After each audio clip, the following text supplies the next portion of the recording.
Je vais vous présenter donc, le théorème de Dirichlet-Lefebvre. Donc, on va prendre soit n un entier, n supérieur ou égal à 2, et on va montrer qu'il existe une infinité de nombres premiers. Alors, on va noter l'ensemble P1 de n, et l'ensemble des nombres P premiers,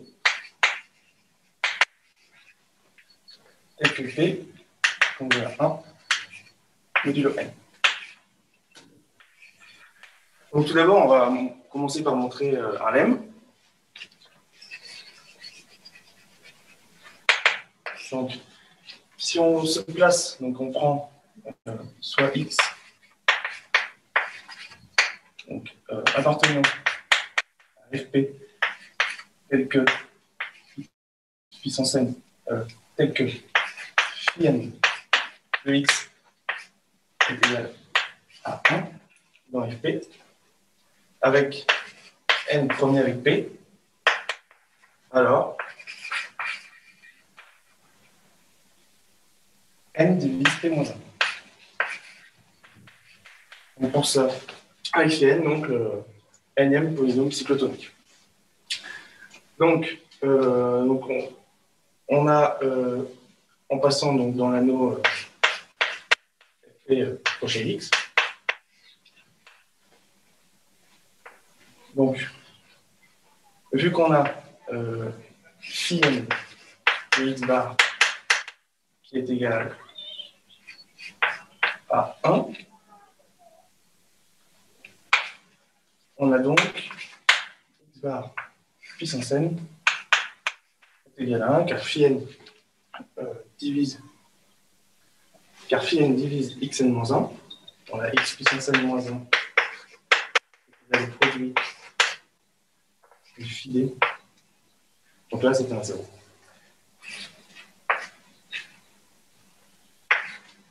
Pour une d divisé en n. Et donc, on va vouloir montrer que x est d'ordre n. Donc, pour ça, on va procéder par l'absurde. Supposons que x soit d'ordre d dans fp étoile.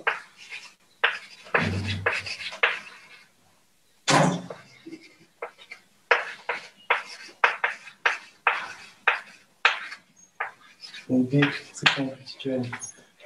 C'est-à-dire qu'on a x puissance d, donc toujours fp étoile moins 1 égale à 0. Donc x annule par intégrité de notre anneau polynôme. X annule un phi d.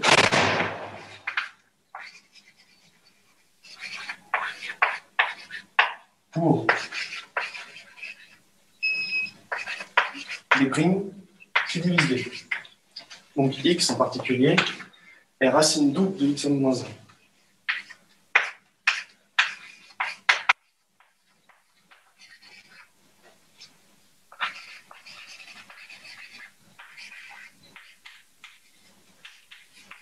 Alors, si on regarde ce polynôme dans fp crochet x et qu'on le dérive, on obtient n puissance xn moins 1 qui est différent de 0 dans fp crochet x, car on a supposé n et p premiers entre eux. Donc, ce polynôme n'ayant que 0 comme racine, xn moins 1 ne possède pas de racine double, donc c'est absurde.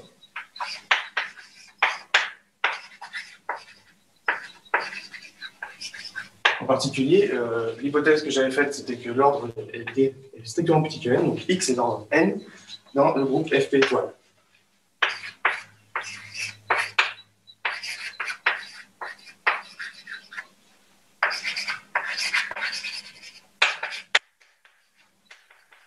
fp étoile, c'est le groupe multiplicatif d'un corps.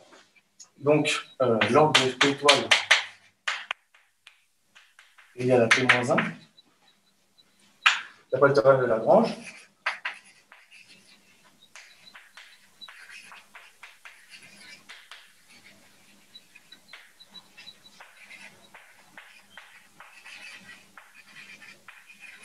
On a donc l'ordre de x qui divise l'ordre du groupe, donc n divise p moins 1.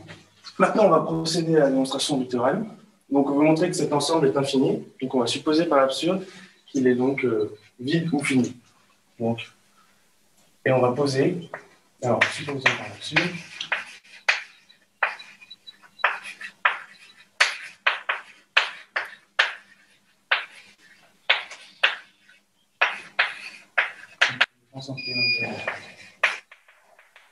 Et vide. On pose. Ça, donc, on va écrire n multiplié par le produit des P donc, de notre ensemble, un produit qui est infini car on a supposé cet ensemble fini, avec la convention que ce produit vaut 1 si jamais l'ensemble est. Donc là, on va montrer que phi n de A en module est plus grand ou égal à 2. Donc, soit zeta une racine primitive linéaire de l'unité. On prend n dans un premier temps plus grand que 3. Le cas égale 2, on fera après. On a phi n de A, c'est égal en module donc, au produit. Donc pour tous les cas qui sont premiers avec n, zeta k. Puis par l'inégalité triangulaire inverse, c'est le produit, toujours pour les cas premiers avec n, et 1 moins 1. Ici, n étant plus grand que 3, et ce produit valant dans le pire des cas 1, c'est bien plus grand que 2. Si n égale 2, phi 2 de A, c'est égal à A plus 1, c'est donc plus grand que 2. Donc, phi n de A, phi n étant bien un polynôme en coefficient dans Z, évaluant A est plus grand ou égal à 2, j'ai donc un nombre premier qui le divise. Donc, soit Q, un nombre premier,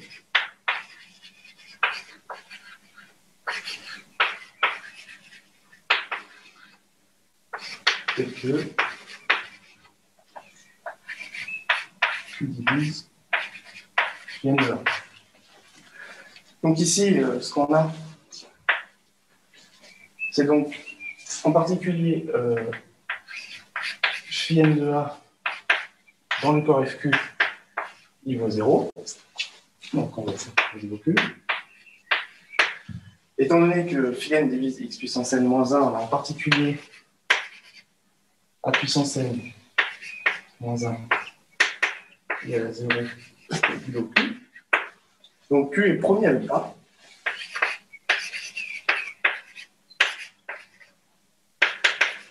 Et vu que n est un facteur de A, en particulier, on a Q qui est premier avec n. Et c'est là que le lemme va être bien utile. Ici, on avait supposé, si on avait un nombre premier qui était premier avec n, est tel que, si on trouve un élément qui annule phi n, alors n divise le nombre premier moins 1. Ce qui est le cas ici. A annule phi n. On a un nombre premier qui est premier avec n. Donc, ce qu'on a, c'est que n divise Q moins 1. Dit autrement, on a donc exactement que Q est congruent modulo n, et donc Q appartient au produit qu'on avait supposé fini. Donc, Q, on avait cette écriture-là, Q divise A, ce qui était on vient de prouver l'inverse avant. Donc, ici, Q divise A, c'est absurde. Et donc, l'absurdité vient de ce que nous avons supposé ici, c'est-à-dire que l'ensemble était vide ou fini. On a donc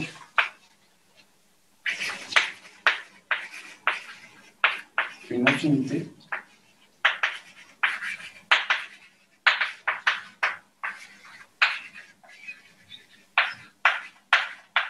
de nombre premier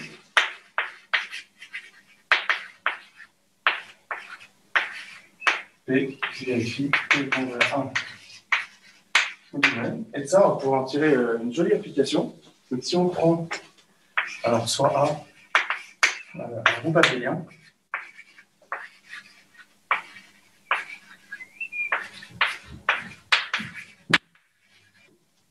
On va pouvoir trouver un n. Un groupe abélien fini. Un groupe abélien fini.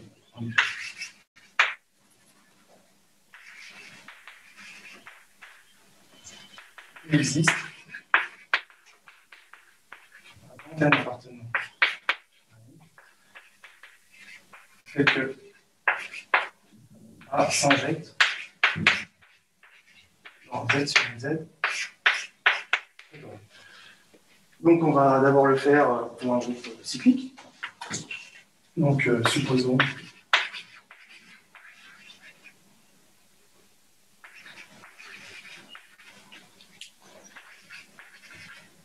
A soit égal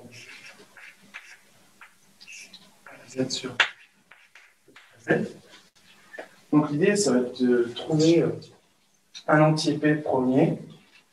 Donc, pour bien voir, l'idée, c'est que si on prend un P premier, ce groupe-là va être cyclique, donc il sera dans P-1. Et donc on veut, vu qu'on veut injecter, on veut trouver un P premier tel que A divise P-1. Donc, précisément, si on veut donc Z sur AZ, on veut trouver un morphisme qui est égal Z sur PZ. Isomorphe au groupe P sur P-1. On veut donc que AZ soit le noyau de ce morphisme, si on passe au quotient. Donc, c'est-à-dire qu'il y a un élément. Ici, l'image de 1 suffit à caractériser le morphisme. Donc, 1 dans Z sur AZ. Donc, soit P, le théorème de Dirichlet, il en existe une infinité, congrue à 1 modulo A. Donc, voilà. On peut donc trouver, on peut donc injecter Z sur AZ. Donc, Z sur Z point. Et ensuite, par le théorème de structure, on va généraliser cette méthode. Donc, on sait qu'un groupe abélien se décompose en produit, un groupe abélien fini se décompose en produit fini de groupe cyclique. Donc, en particulier, avec une décomposition unique, si on impose une condition de divisibilité, on aura A isomorphe A sur BRZ. Et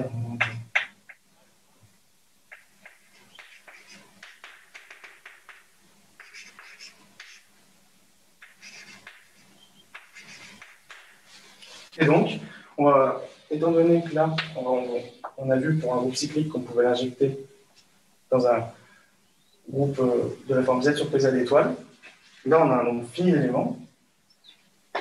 Et donc ici, vu qu'il se divise en plus, on peut trouver, d'après le théorème de Dirichlet, faible, une infinité de nombres premiers. Donc en particulier, on peut les injecter chacun et les choisir de manière distincte, de la sorte que A s'injecte dans un produit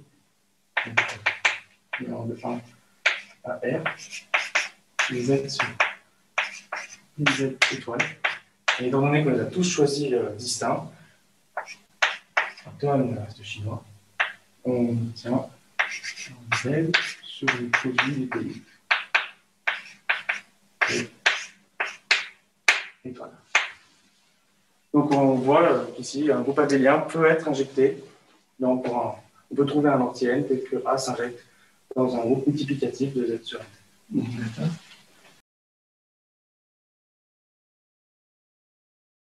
Alors, ouais, 14h30, impec. On va repartir du début. À mon avis, tu aurais pu passer tu vois, tu avais 30 secondes quand même, tu aurais pu passer un peu plus de temps au début ou tu es allé un peu vite. Voilà. Et ça, bon, après, les gens, ils vont te faire revenir sur le début parce que ça paraît...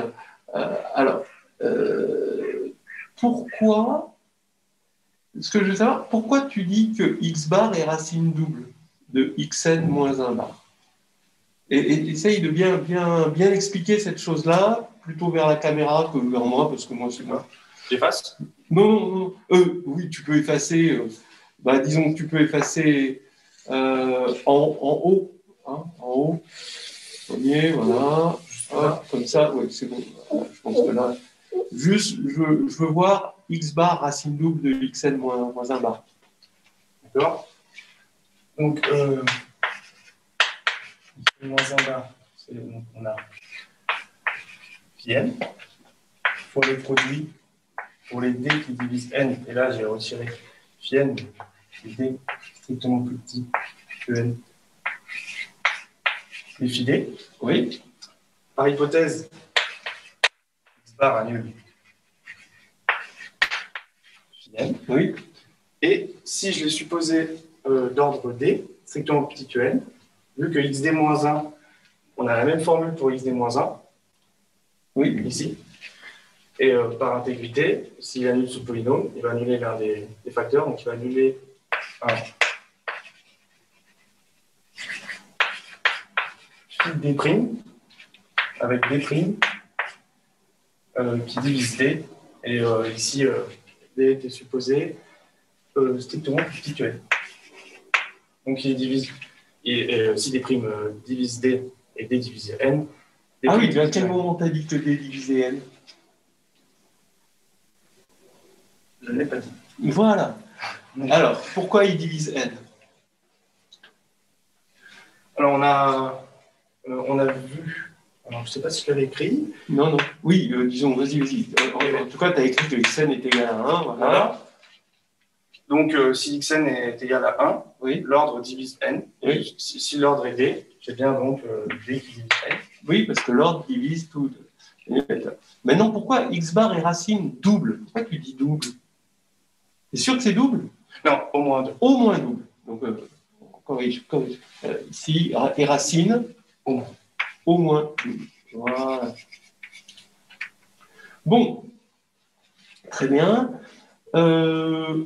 Et alors, comment tu sais démontrer que si on a une racine au moins double, alors la dérivée s'annule? C'est ça que tu dis. Pourquoi c'est vrai ça? Tu peux effacer encore en haut, hein, c'est bon. Voilà. Pourquoi la dérivée s'annule? Je suppose que j'ai une racine qui est donc d'une multiplicité au moins 2. Oui. Ça veut dire que P s'écrit.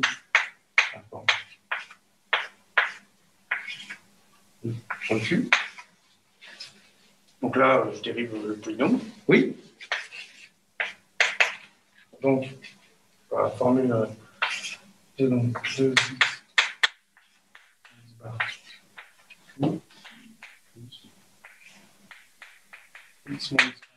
D'accord. Okay. On voit ici qu'on peut factoriser. D'accord, très bien. Est-ce que on aurait pu dire que si la racine est triple, ou est-ce qu'on peut généraliser ce genre de choses?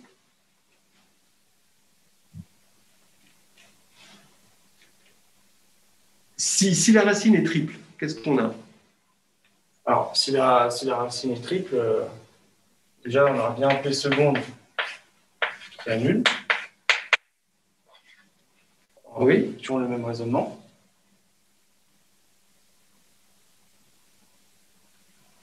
Ouais, d'accord. Bon, ok, etc. Donc ça, c'est quelque chose qui se généralise. Ensuite, là, on a donc tu as le théorème de Lagrange, etc. À quel moment tu t'es servi du fait que phi n de A était plus grand que 2? Alors là, j'ai pris un nombre premier qui le divise. Oui. Et pour pouvoir se permettre ça, il fallait bien que mon nombre ici, qui est bien un entier, soit plus grand. Qui est bien un entier aussi. Oui. Alors pourquoi c'est un entier? Alors, A est un entier. Oui. Et les polynômes cyclotomiques sont dans Z crochet. Voilà. Très bien. Ok. Pour n égale 2, qu'est-ce que ça donne ce théorème de Dirichlet faible? Alors, ça veut dire qu'on a une infinité de nombres premiers qu'on voit 1 modulo 2. Bon, ça veut dire du coup on a une infinité de nombres impairs. Oui. Oui. Et la preuve, qu'est-ce qu'on peut dire de la preuve? Qu'est-ce qu'elle donnerait? On prend A égale n, donc 2 fois le produit des nombres premiers impairs, d'accord, oui, par l'absurde. Oui. Et ensuite, qu'est-ce que ça donnerait phi de 2A? Est-ce que tu peux calculer phi de 2A? Ah bah, phi de 2A, oui, c'était A plus 1. C'est A plus 1. Ah oui, donc c'est un nombre pair plus 1. Oui, oui. Donc en fait, c'est un cas particulier de la démonstration du théorème d'Euclide. C'est le théorème d'Euclide. Donc, il y a une infinité de nombres premiers. En fait, quand n égale 2, on retrouve exactement la preuve du théorème d'Euclide. Est-ce que tu connais une situation, pour la fin, un théorème qui, bon, un théorème plus général dans les extensions de corps? Ah, je ne sais pas ça. Non, de ça. Pour les... qui illustre le fait que tout groupe abélien infini s'injecte dans un groupe cyclotomique. Moi, j'avais pensé comme quoi tout groupe fini s'injecte dans Sn. Oui. Parce que là, c'est une variante dans le cas abélien.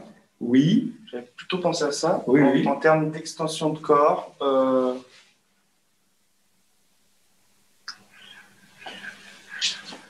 en fait, bon, non, mais c'est pas grave. En fait, il y a un théorème général qui dit que toute extension abélienne, donc c'est une extension galoisienne qui a pour groupe de Galois un groupe abélien fini, oui. Possède s'injecte dans une extension cyclotomique. Cyclotomique, d'accord. Tu vois, par exemple, je sais pas moi, tu vas prendre racine de 5. Tu as un Q de racine de 5. Bon, ben, tu vas avoir Q de racine de 5. Ben, ça va s'injecter dans Q de zeta 5, racine 5e de l'unité. Qui est Z sur 4Z. Qui est, ouais, c'est ça, qui a Z sur 5Z étoiles. Voilà, donc, c'est Z sur 5Z étoiles. Et en fait, bien, du coup, tu vois, c'est là que tu vas avoir que le nombre d'or, va se retrouver là-dedans. Tu vois, donc par exemple, tu prends le nombre d'or, il